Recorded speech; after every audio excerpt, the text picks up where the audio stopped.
Welcome, everyone, to Dead Talk Live. And tonight it is my special honor to welcome our guest, Leroy Kincaide, whose movie, The Last Rite, is being released in 1 week from today. I had to tell Leroy before we started how much I just absolutely love this film. So, Leroy, thank you for being our guest. How are you doing tonight? Awesome, buddy. Thank you very much for having me on. A little late over here. We're getting close to the witching hour in another 30 minutes or so. So bloody awesome, mate. I'm loving it. Yeah. It's the best time to do a show, especially a horror show. Now, before we get to The Last Rite, which we have a ton to talk about, you have a story that I find inspiring and takes a lot of guts. All right. You were on the precipice, you were right there to a hugely successful wrestling career when you basically just dropped it to pursue your dream of making films. That really impresses me. That takes guts. I want to hear your story coming straight from you and what led you to making this decision. Yeah. So for a number of years, some people that may know or may not know, I was a professional wrestler in the UK for probably best part of around, I say 10 to 15 years. Mm-hmm. There or thereabouts. And I probably had a good professional run for about 10 years. So I spent a lot of time training and stuff, started at the age of 15. I guess and finally walked away around the age of 30, maybe 29-ish, that sort of age. Yeah, it was awesome. What can I say? Loved the sport, loved every aspect of wanting to go out there and entertain a massive crowd.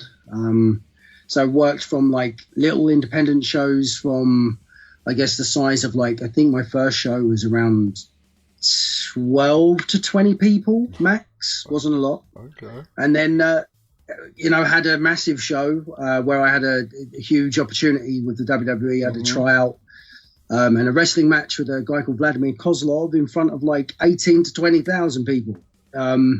So the paradox between one having not many and one having a lot was huge. So no, I had a fantastic run. But, long story short, I just fell out of love with, I guess you could say, the industry and the sport.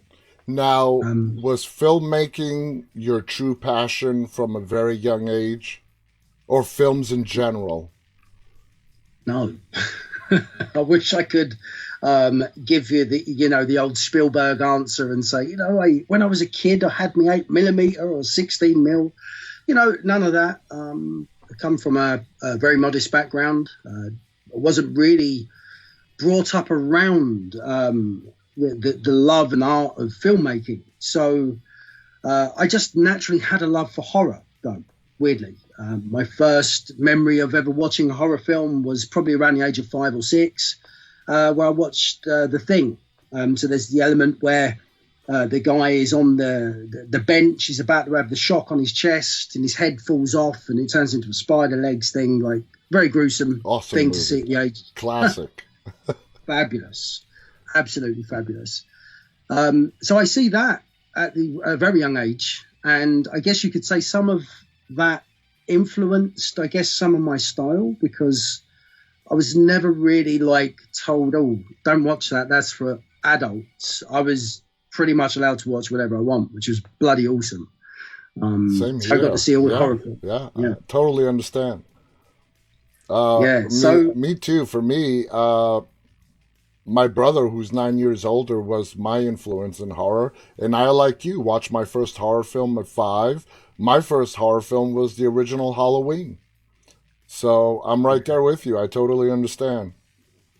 yeah, and that's an absolute classic as well.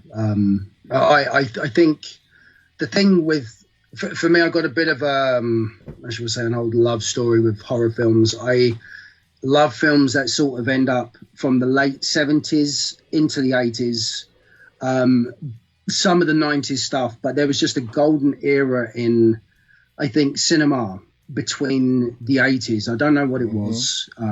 If you look at all aspects of cinema, comedy, action, even some dramas, had elements of it there. There was just some magic in a lot of films, and definitely in horror. Like, you know, 80s was huge for a lot of films that inspire me definitely to this day to want to create stories in a horror sort of universe, you know? So it was horror itself and just not, you know, overall movies or filmmaking that drew you into making your own horror movies. Yes, absolutely. Now, you started out, according to IMDb, you did several shorts.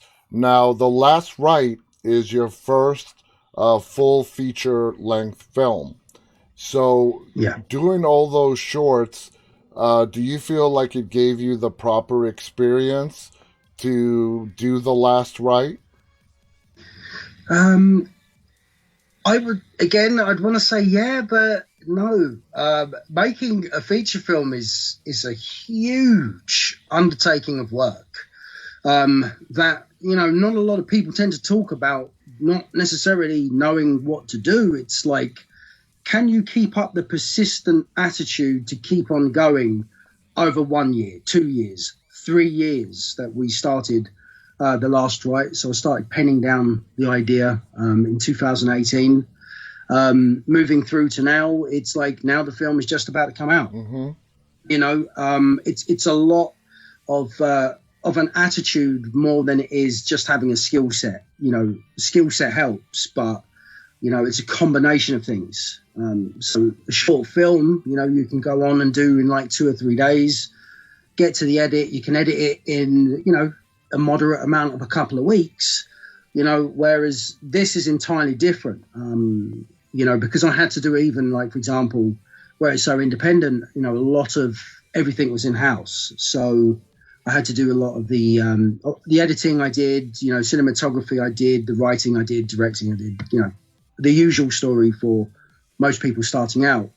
But it was 2 weeks alone, just data wrangling, putting all of the files into order. Oh, yeah. Like it took an extraordinary amount of time. Yeah, I'm an editor. I'm an editor myself, so I know like a 1 minute clip can take 2 days to put together. Yeah, absolutely. Now, let's talk about, because you wrote, produced, directed, edited this film. I mean, this is your baby. Let's talk about the writing for a little bit. Watching this film, I see a little bit of you paying tribute to some past horror movies, which I think is great. When you were writing this film, and it's basically a possession story, what was your inspiration to say, okay, this is what I want to write and this is how I want to do it? What was your initial inspiration for The Last Rite? So, you know, paying homage was very, very important from the get-go, because the films that have inspired me, definitely, there's two massive ones that inspired me to want to do this film. One is The Exorcism of Emily Rose, and the other one is Amityville 2, The Possession. That is such an overlooked movie. I really like The Possession, the second one. Anyway, sorry to interrupt. I just wanted to say that. No. I think it's overlooked. Absolutely. It slips by a lot of people. I don't know necessarily why. I know Hollywood had it in 2005. I think they released the one with, what's his name? I've got the guy's name now. Terrible with names, by the way. Sorry about that. It's okay. Yeah, but they released, the one around 2005, which was really cool. But it sort of felt like it was lacking a little bit of the authenticity of what I felt was a very, very, one, as you say, overlooked story. But two, it also, where it was inspired by true events / story-esque stuff, I felt that there was a little bit of the realism that got, lost a little bit in that. So for me, I'm someone who I draw a lot of inspiration from the things I love. Amityville 2 was a very big part of the process, because one, I wanted to sort of get across a vibe of, the priest that's in number 2. Yeah. I really wanted to like have a priest that somewhat felt in that sort of space, so that character alone was a huge inspiration for the story, because I think it's not necessarily about having the right answers sometimes in these types of horror stories, which is more exciting and entertaining than, you instantly know what to do straight away. Yep. I feel like that is another area where I wanted to really sort of put a little bit of a mark on it, based around some true events scenarios as well. I found that, like, having had some experience with sleep paralysis myself and things that I had been affected by, really helped sort of stay true to the ethos of the story and how I wanted to create that. That's awesome. Now, did you have any help with the script when you were writing it, or was it just all you? No, it's all myself. I throw myself with my OCD. I throw myself. That's literally. another thing we have in common. Oh, mate, I cannot tell you how obsessive I am about stuff. It's to the point of where I don't really sleep. Like, I have a company called Nocturnal Pictures. It's not a coincidence. Like, 3 a.m. now. Well, we're nearly 3 a.m., 2:45 in the morning. Yeah, it's like, this is my golden hour. I can still work for another 3-4 hours. That's me. Yeah. My bedtime's at 5 in the morning. Right. I mean, some people might find it odd, but like, I just don't know. There's just something about the creative energy at night that I literally just absolutely love. I don't know if it's because the world becomes more silent, and there's a lot more just energy around that just isn't around and is taken up in the day. I agree. For me, the nighttime, when I step outside at 2-3 o'clock in the morning and everybody's asleep, I don't know. It's just like you see the world differently while everyone else is sleeping. And I totally, and people who are not night owls, they don't really understand what you're describing. I totally understand it because I'm the same way, but it's hard to put it into words. You actually have to live it and not force yourself to stay awake. That's not going to work. But if you just are up at that time of night, it's just a world. You view it from a completely different set of eyes. Yeah. I mean, I like to describe the night as like walking in to a void of space. Now, if you walk into like a normal day, like obviously everyone walks into a normal day, you come out of the house, you walk out, you hear cars, you hear birds, you hear, maybe a dog barking, like the normal stuff. Now, at a certain point at night, things very, very, very, very much quieten down. And something quite tranquil about that as an experience. I draw a lot on things that stimulate me in a very different way, because I think the void of things is sometimes, if you look a little deeper, you can sort of see beauty in that. Yeah. So if you reflect back to like when we had the massive lockdowns of 2020, if you went out in the day, if you were allowed to go outside and walk, it was like deathly silent. But there was something quite beautiful about just hearing birds that you don't normally hear, and seeing wildlife you wouldn't normally see. So I find that for me, that utilizing that space and that time where not a lot of people are around, just, I don't know, I find it invigorating and enriches my soul, I guess. Absolutely.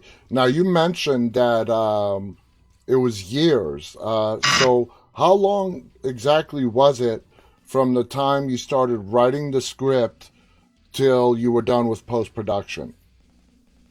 So I began writing and penning down the idea, I'd say around August 2018. Okay. So I had a loose idea, let's say. And then we went from then all the way to, well, I guess you could say early this year. January, February time was at the point where we'd had an edit in 2020. We had some feedback on that. I understood what the vibe was, that I'd spent a tiny bit too much time on certain areas of the story. So I went back to killing the baby a bit more. Took out a further 15 minutes of the movie. And we ended up with what we've got now. So I'd say from August 2018 through to January, February 2021. And so so you actually shot this during the COVID lockdown period. Is that accurate? No, just before. Oh, lucky. Yeah, just before. So we caught it like, what is it? We shot in 2019, September. We've done a tiny bit of filming in October, but it was wrapped in and around that time frame. We had 14 locations and shot over a period of about 6 weeks, maybe a tiny bit more, but we had a solid block of a month, and then we had a few days either side of that month where we were able to shoot everything. So let me ask you: did you cut this film entirely by yourself, or did you have help? No, everything that is on the film was done entirely by myself. Apart from there was a little bit of mixing that was done, and sound design. There was areas of sound design that I had a hand in as well. And the score was done by someone else, but color grading, there was 1 or 2 VFX plates that was done by someone else. Okay, because I was about to say there's some pretty nice VFX scenes in there, and I was curious if you did that yourself or if you brought in another company for the VFX. Yeah, so there's a couple of moments there where there's a VFX one. There's one main one. Where the nan's in the spot there. There's one main one there, and there was another one in the woodlands, which was just actually replacement of things. Outside of that, most things were done practically. If there was anything else that was in there, there wasn't really a lot of VFX. A lot of the VFX that we had to do was on areas you wouldn't necessarily think that there was, So like there's, for example, there's the main scene of the film. And because of the way that I had to light it, I had to try and light it in a way which really got across the story. But at the same time, there was a silver bed frame. And that silver bed frame reflects light. And I could see the light on the bed frame. So I was like, oh, no, I've got to rotoscope it all out. And it took me about 2 weeks of rotoscoping all of the entire scene, the main scene. I don't want to say too much. But the main scene, what the film is about, where she's on the bed there, if you look at that whole entire scene, virtually every aspect of that entire bit, I had to literally frame by frame go in manually and cut out the light. And that is, for people who don't know, extremely time consuming. Yes. And I did try it with the After Effects tool. Yes. The After Effects tool doesn't work very effectively on everything. No. Fine details, you're lost. Exactly. Game over. Exactly. And the way I like to describe The Last Rite, it is the perfect example that you can make an absolutely amazing film on a moderate budget as long as you have a good story, a good director, and you put the right people in front of the camera. And when I say the right people, I'm not talking about big A-lister or Hollywood names. I mean, people that can bring to life your vision for the story. And that's exactly what you did here. So that's how I classify The Last Rite. And I've had numerous discussions with a lot of filmmakers. And, we both say it back and forth. A good movie is not determined by the budget. Okay? Because how many times have we seen these big Hollywood like 9 figure plus, sorry, 10, 11 figure movies that are just a big bomb, you know? A good story, acting is what's essential. So let's go to the acting. When you cast the parts for Lucy, Ben, and Father Roberts, was that a difficult process? Did you go through a lot of people before settling on those three? Now, weirdly, there was a little bit of a process, but it wasn't massive. You know, like one of the other roles was so much more difficult to cast. You wouldn't believe it. Like the character Ellie Mm-hmm. in there, which is like you know, for the audience that doesn't know, is like Lucy's close Friend, friend. yeah, yeah, friend. In the story, that was one of the most difficult roles to cast. There was nobody around that I felt matched the energy that Ellie had as a character. You know, I called her Bubbles of the story, Mm-hmm. because there was like just it was just a more of a lighter vibe with her than there was some of the other characters. But finding someone that could do the nuances of that character without blowing it completely in a direction where it was not going the right way or just people wasn't the right fit, that character was quite difficult to cast. That's surprising. Lucy, Yeah. yeah, it surprised us because she wasn't really involved as heavily as all the other characters. Mm-hmm. So we thought, you know, a number of days. It wasn't like, you know, like Lucy and Ben and definitely Father Roberts. You know, those characters were on a lot of the days. Whereas, you know, Ellie had a few days, but just trying to get someone to really like match that was difficult. She was the last person we ended up casting Wow. as a character. So I want to talk about Ben's character for a little bit. Of course, we're not going to give away any spoilers here, but Ben is a character that you don't root for if you're watching this film as you know as an audience member. What was your thinking, your inspiration, whatever you want to call it, for making Ben's character the way that you made him in the movie? So for Ben, what was very important was to highlight sometimes us as men, our issues that we have when addressing a relationship. The problem is we're too headstrong at times. It's good. It serves a very good purpose. You know, definitely in business, it's sometimes you've got to be ruthless. There's Mm-hmm.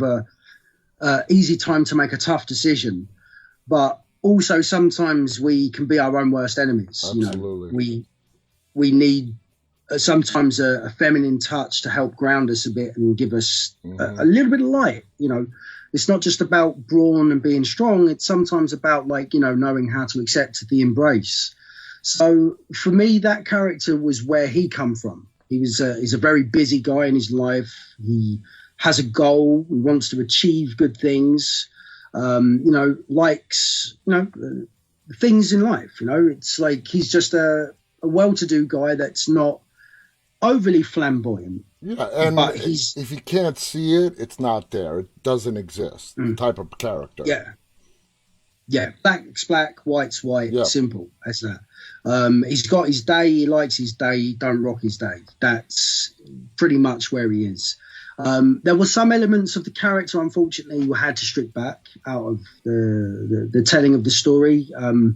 Just for time, I sort of hated it, but at the same time, I understood where these gaps were that needed to not need to be shown. Like, you know, does it help the story? No, not really. Let me cut it out. Why is it in there? It's character development, sweet, but you know, sometimes it's like as a writer and director, it's the things that I have to make sure I maintain when I work on things is not ride my ego into the story, as opposed to like tell the story for the character, not my ego. Gotcha. So I absolutely learn. I'm not avert to like cutting. I sort of weirdly love cutting stuff out more than I like keeping it in. Were you happy when you saw the final cut of the film the way that Ben came across to the will come across to the audience?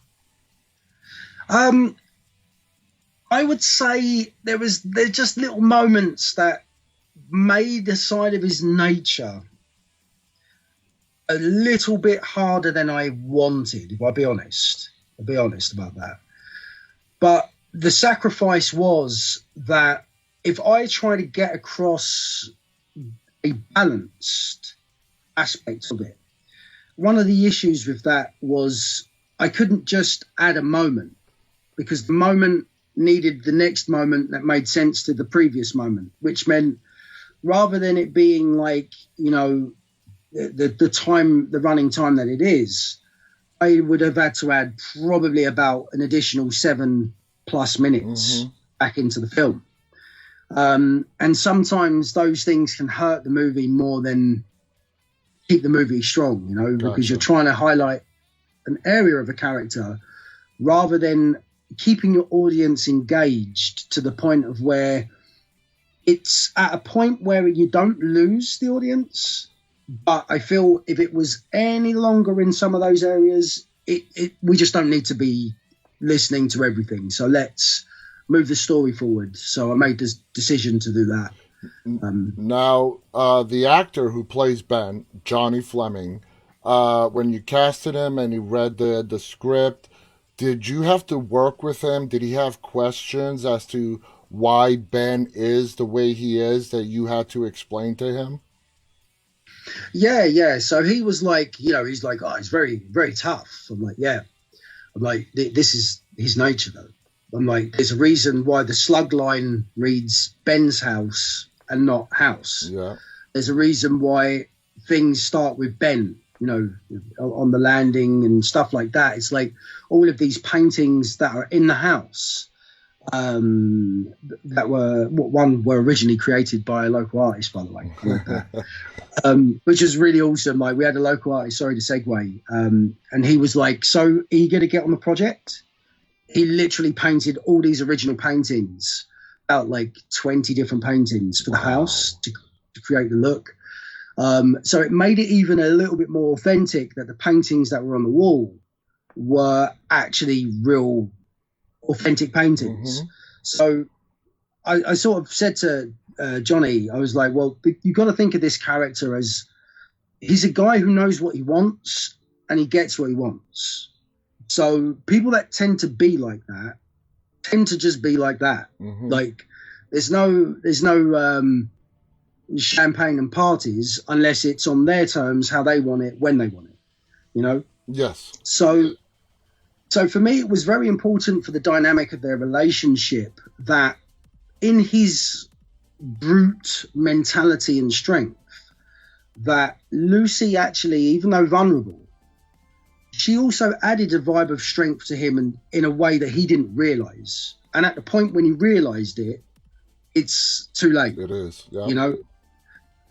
So it's almost like it served in a really weird aspect way to keep him the harder nail than necessarily making him have all of this dynamic of personality that the vibe of it that I had before. Absolutely. Okay.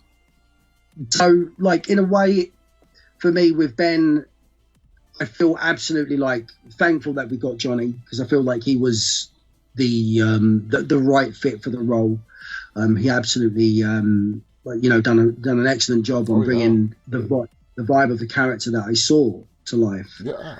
I mean, when you're watching a character and they're meant not to be likable and you just walk away just aggravated with them, the actor did a fantastic job at playing the role. And that's exactly what Johnny brought to The Last Rite. Now let's talk about Lucy, the lead actress in this film. It's all about Lucy, a more multi-dimensional, complicated character than Ben. She has a lot of layers that we discover as the film progresses. When you were creating the character of Lucy, what was your thought process as to how you were going to unveil her and her background as the film went along? So for me with Lucy, the biggest thing that I had to focus on before I started adding too much dialogue and other bits and pieces to the story was that this character has to come from a place of sheer vulnerability by circumstance. So she can't help the way she is because of the way she was brought up. So there's areas of the subtext there that had to make its way from the start point through to the end point, and they cause her to make certain decisions, to make certain actions, to decide to not to decide in certain circumstances. Mm-hmm. So for me, that was really important for her as a character before I even really got writing terribly too much. What I found as I started creating her, and there was more layers and layers and layers, it's like what I found was her weakness was ultimately her ability to just not say actually what she felt. Mm-hmm. And therefore it kept her more of a prisoner. But for me, I try to use as much real life experience as possible, because I think that a lot of the time as people, what we do is we hope people pick up signals of what we really mean versus what we actually say. Yeah. Because we're in fear of upsetting people, Rejection. not making people, making people feel comfortable Mm-hmm. and stuff like that. And sometimes what we should say is just say, right, I'm not fucking happy about this, blah, blah, blah, blah, and it's done. Exactly. Where part of this was really, for me, was like one of her core wounds that kept her in a state of things. So when she does get the courage to take action, it's like the action taken. If when you go back through the story, if you have another watch of it, usually anytime she goes to do something, things either get better or worse. Mm-hmm. But it does one of the two every time. So I don't want to give it away because just in case the audience. I know. Yeah, yeah. It's kind of tricky to walk this landmine of something that has not been released yet, but to give information to entice the viewers to watch it, but also not give any stuff away. Lucy is just a very multi-layered, and through acts 1 and 2 of the film, you just want to shake Lucy and say, stand up for yourself. Mm-hmm. You don't have to be treated this way. Stand up. Is that what you were shooting for? Yeah, the whole way through that, yeah. Because I think, again, coming back to the male and female thing, like between men and women, we have a wonderful synergy in how we can work together. If one's too headstrong for the other and very domineering mm-hmm. as a personality, you tend to find a victim scenario starts to happen. Absolutely. So what I wanted to really do with the truth of this story, I made a very, very, very important conscious decision when I wrote this film. It will be the only one I'll write in this sort of vein, with this sort of vibe, because I had to get this longer narrative out. That was, I didn't want to write a film absolutely littered with jump scares in this space. So for me, it was really important that the story was the thing that I was serving and not a mechanism to just scare people, to just do stuff. Yeah. As a horror fan, one of the worst things that I find is when I know the film's predictability by, and jump and jump and jump. Gotcha. It's like mm-hmm. if you look back to the films I was talking about earlier on, like The Thing, I go to Aliens even, these are films that have a legacy to this day. People still watch them and are in awe. Yeah. They weren't littered with jump scares. No. You cared about the characters. The characters had a mind of their own. They weren't there to just serve a plot point of the story. They were involved with the story, and for me, it's so important that is what really ultimately happens and happened in The Last Rite. Exactly. So So for me, keeping Lucy engaged is like part of her growth. Is at the point in time when she starts to go for something, she starts to try and step out of her zone. You know, it's like, do things get better or worse when she does it? You know, and it's like, it's quite difficult to not to filter everything. I'm trying to not give much away, but for me, it was just very important keeping her as somebody that gradually grew through the story, even though if you think of a world of things, you know, sometimes the bad guys win. Yeah. Right? Oh yeah, absolutely. So Now, so go on. yeah, I totally understand, and I think you did it brilliantly. And Bethan, that is how you pronounce her name, right? She did Yeah. a wonderful job portraying Lucy. Now, let's talk. This is a paranormal movie, supernatural, whatever you want to call it, ghost film. I like the term paranormal. Now, when it came to creating the entity, not when you were putting it on paper, I'm talking about the visual representation that you were going to show us on screen. It's very tricky because we have thousands of paranormal movies out there where we see the entities displayed in all sorts of different ways and manners. What was your driving force to present them? I'm not going to give it away the way you did. I would say for some, real life. How is that? Like, as someone who had an affliction of some sort years ago, Mm-hmm. you know, you see a shadow in the room. That's it. You know, it's not like a fancy spook flying through a window and going, No. ooh. It's literally like a shadow with presence that resonates with the feeling, and you see it. Mm-hmm. And it's like, you acknowledge the fact you've seen it, it's seen you. What do you do? Like, freeze. You know, you have to channel the emotions, and you don't know where it's going to go and whatever, and then boom. Yeah. For me, it was very much like that. I wanted to keep the real life stuff real life. You know, if you look at psychotic breaks and psychotic behaviors of people who would maybe be afflicted by a demon and think they're possessed, you know, there's a scientific theory that it's just a mental disorder. Yeah.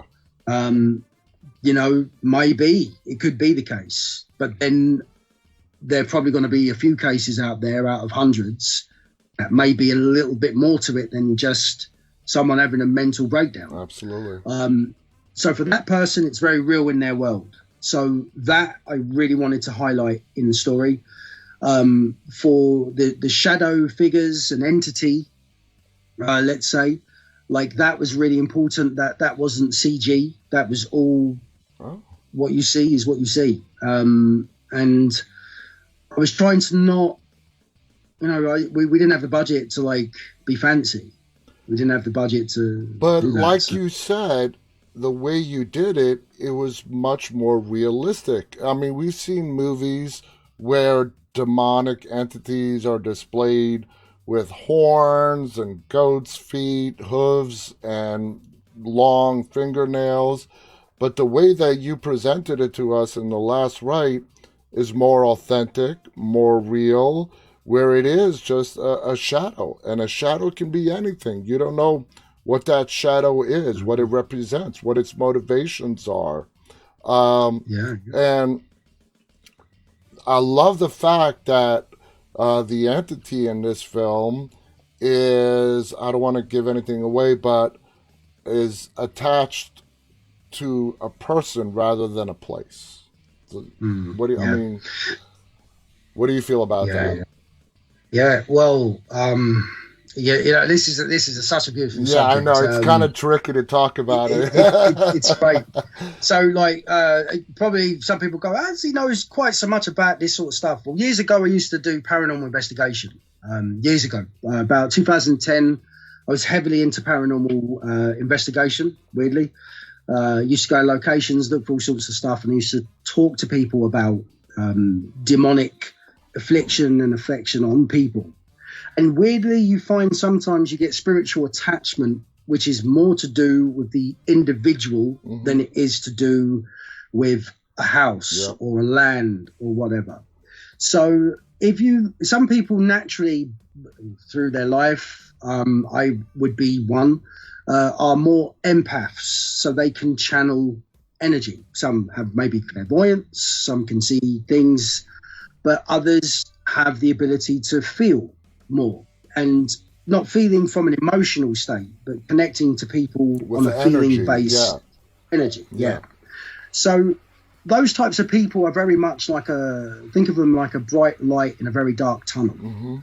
Now, when energy connects itself, be it demonic energy, be it any energy of any sort, and, you know, there's some light and dark people in this earth. Like, you know, some people are very negative, but not negative in like, oh, I've had a bad day. Yeah. The energy is just dark negative. And then you've got other people that are just like sunshine and rainbows. Now, the energy that's attached to some of those people could be just psychotic, or if it's more than that, I find sometimes anytime I've done the research, it's usually the attachment of things can leap from people to people. And, you know, when you've been around what they call energy vampires and you're sucked like dry and you're like, oh my God, you know, you feel knackered, your energy's low, you don't have any ability to sort of be able to process too much, you just want to go home and sleep. There's a reason for that, you know, because you've been around an environment or an energy that's ultimately taken away some of your light, you know. So if it works like that with just being around people, you know, if there's, you know, dark energy there that's trying to attach itself to people, it's very much gonna happen. Absolutely. So what I did with the story is look at it from a way that's based in real life, or accounts of real life affliction and depression on people, because it's a story I hold quite close to my heart because I've had some experiences myself. So and I you know, if you're willing to share, it sounds like your days of being a paranormal investigator and some of your personal experiences, you really use that, and finding this out for me for the first time makes a lot of sense as to what made this film seem really authentic, real, and so damn good. Because this is not somebody who's just using their creative imagination, no matter how good they are, you know, writing, creativity, and whatnot. You have personal experience. How much did that really help you to putting this script and this film together? Well, it was really like the antithesis of how it was birthed. Because if I say how the story came to me, right? So I weirdly don't write like probably normal people should. So what I do is I find that there's a part of my creative mind, be that at night or any time, where I find that I just switch on and I channel, I guess you could say, energy, right? It could be an idea, it could be anything. Now, weirdly, I had an image in my head before I started writing this film. I had an image in my head of a man stood on a landing by a door in a fedora hat, which is just literally a silhouette. I'd have to try and dig out I've got an old picture. I've still got it somewhere. I have to try and find it and send it to you. But I had this image in my head for a while, so strong that I had to draw it. And I didn't know why I had it, but it was there. So I left it for like 2 weeks, and it was just in my head, like as a, you know, I kept seeing this guy, you know, there's photo frames around in the wall. I knew there was things on the wall that were very relevant to whatever this was. And then all of a sudden I was like, that's what it is. I should tell this story in a way which involves areas of the truth of my experience with sleep paralysis and night terrors, and place that in a world with some of the research I've done where it's like a created story that takes place fully inspired by real life stuff. Yeah. Like my story included. So by doing that, what I wanted to do was the atmosphere was probably the most important aspect of the telling of this story to exist, because it was about, when you wake up having had a sleep paralysis episode, it's not like you just wake up and all of a sudden it's all cool. Yeah, no. Because there's a feeling usually associated with that. It can be severe fear, absolute dread. You don't always see something in the room either. But there are odd occasions when something is there, where it feels like something is there. So what I did was I wanted to use what I remember from my experiences and place that into the story. So, I could talk about this. So there's a moment where things are happening and there's just a shot of, there's like the bust. Do you know the little bust figurine? Yeah. Well, things become distorted when you're in this state. Yeah.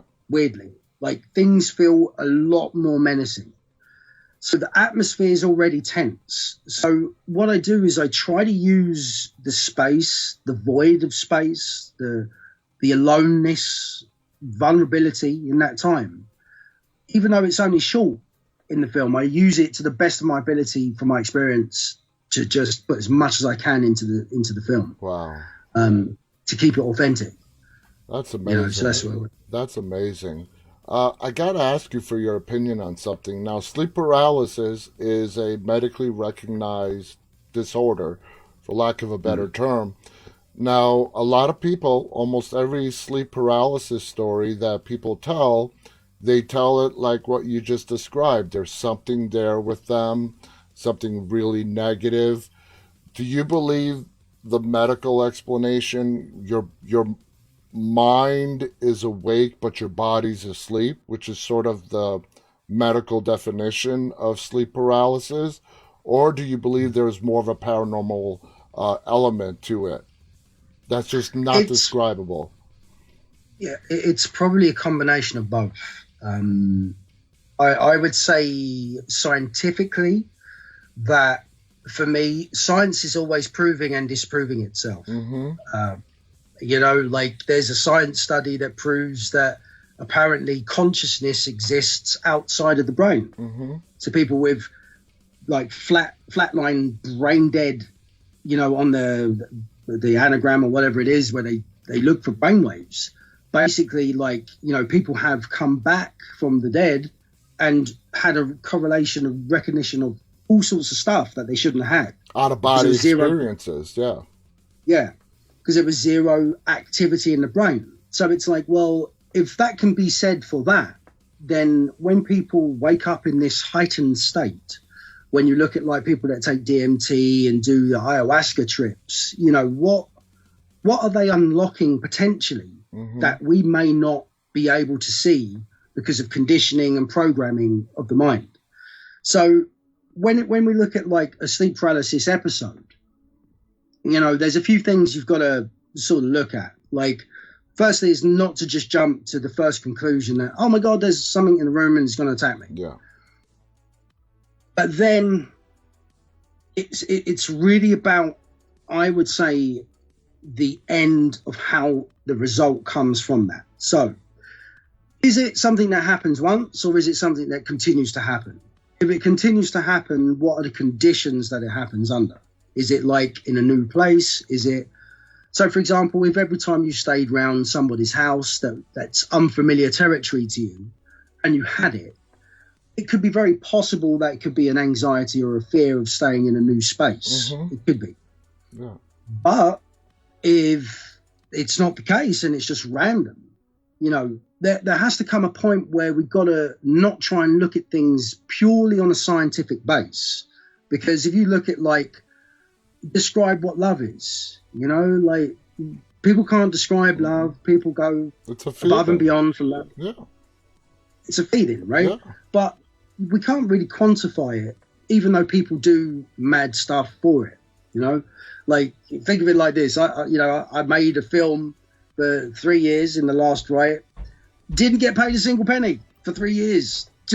I actually spent my money and my producer's money to make this happen. Mm-hmm. It's like, but I love it. But some people would go, I couldn't think of anything bloody worse. Yeah.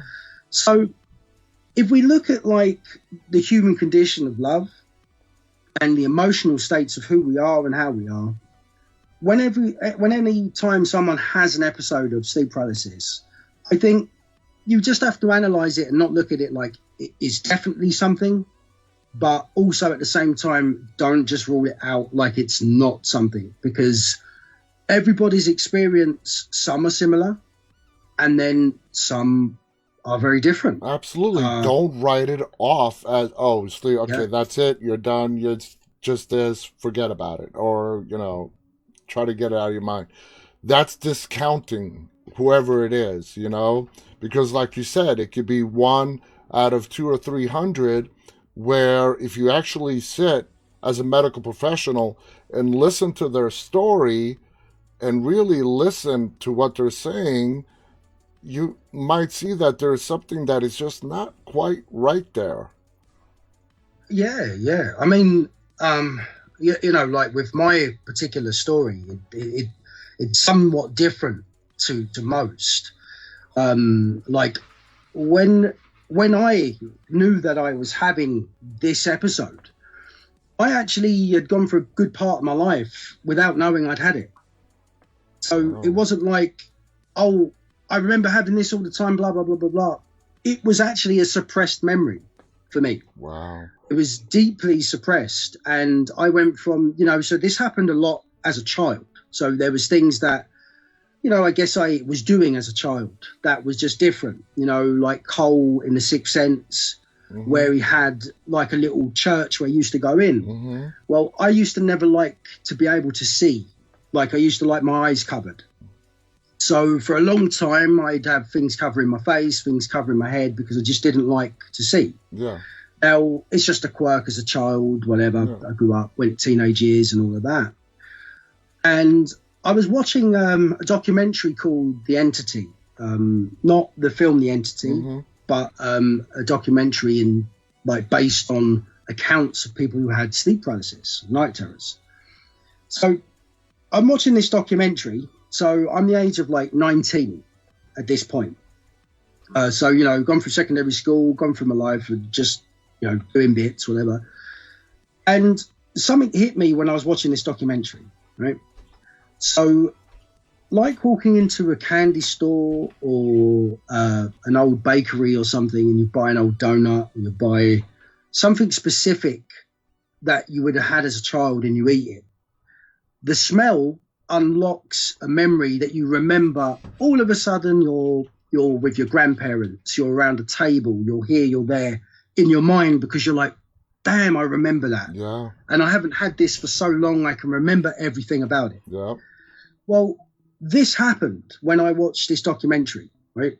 So I had all of these suppressed memories, which are, I guess, a protection mechanism from going through whatever I was going through, which unlocked all sorts of stuff. The sleep paralysis was part of it, but there were other things as well that I'd blocked out over the years. And, for want of a better word, it was quite horrific to relive it mentally and feel like I'd had a part of my life actually installed in my head that I didn't know I had. Wow. Like that was quite a trip. I can imagine. And I'm someone, I don't drink, never done drugs, never done none of that.